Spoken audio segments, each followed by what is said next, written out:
Hi hello viewers, నేను మీ MSR. ఈరోజు ప్రధాన పత్రికల్లోని ప్రధాన అంశాలు మీకోసం.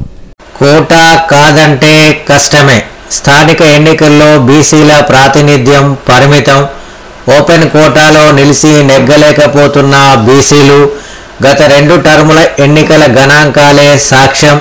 సర్పంచ్ జనరల్ స్థానాల్లో గెలిచింది 20% లోపే. అందుకే కోటా చట్టబద్ధత కోసం ఏండ్లుగా పోరాటం. డిక్లరేషన్ పేరుతో నమ్మించి మోసం చేసిన కాంగ్రెస్, బీసీలకు పార్టీ కోటాతోనే సరిపెట్టేందుకు నిర్ణయం. కాంగ్రెస్ నిర్ణయంపై బీసీ సంఘాల మండిపాటు.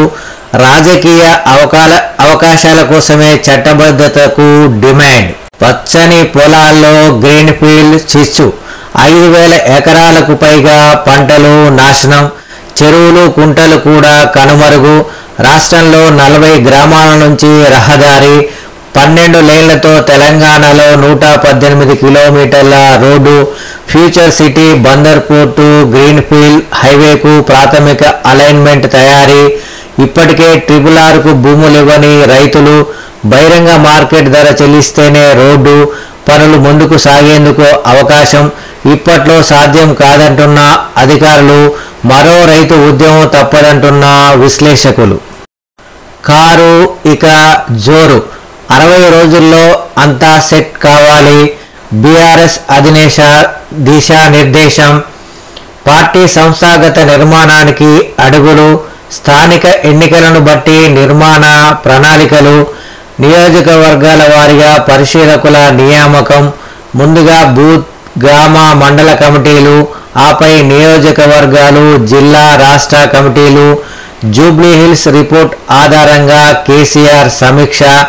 కేటీఆర్, హరీష్ రావులకు స్పష్టమైన ఆదేశాలు.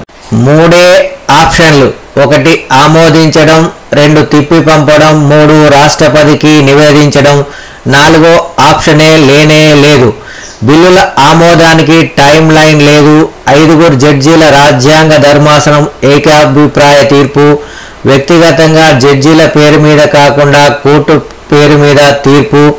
ఇందులో ప్రత్యేక శ్రద్ధతో కష్టపడ్డ ఒక జడ్జి త్యాగం చేసినట్టే. సిజేఐ తీర్పుపై మిశ్రమ స్పందన. రాష్ట్రపతి ద్రౌపది ముర్ము అడిగిన 14 ప్రశ్నలపై స్పందిస్తూ సుప్రీంకోర్టు సంచలన తీర్పు.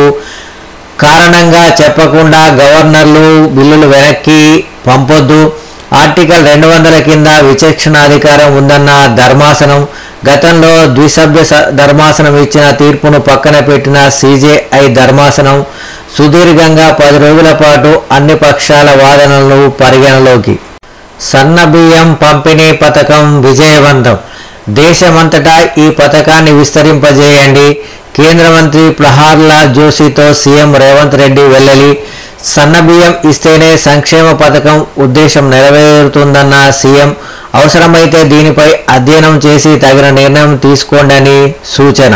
10వసారి సీఎంగా నితీష్తో పాటు 19 మంది మంత్రుల ప్రమాణం.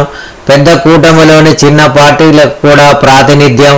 మోడీ, అమిత్ షా, చంద్రబాబు హాజరైన ఎన్డీఏ పాలిత రాష్ట్రాల సీఎంలు.